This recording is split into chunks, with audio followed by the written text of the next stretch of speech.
Hey everyone, welcome back. In this video, I'll show you how to take a screenshot in VLC Media Player step by step. If you want to capture a favorite scene from a movie, save an important frame from a tutorial, or grab a still image from any video.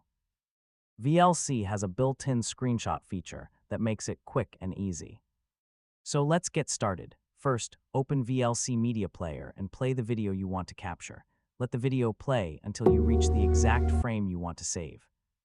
If needed, pause the video to make sure you've selected the perfect moment before taking the screenshot. Next, click the video menu at the top of the window, then select Take Snapshot. As soon as you click it, VLC will capture the current frame and automatically save it as an image on your computer. Yeah, you'll usually see a small notification confirming that the snapshot has been saved successfully. If you can't find the screenshot, open Tools, then Preferences, and look for the video settings.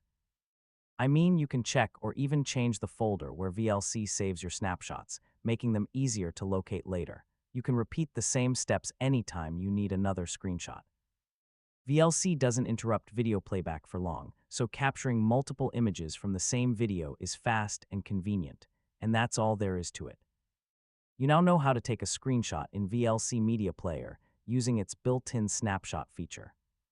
If this guide helped you, don't forget to like the video, share it with others, and subscribe for more simple tech tutorials.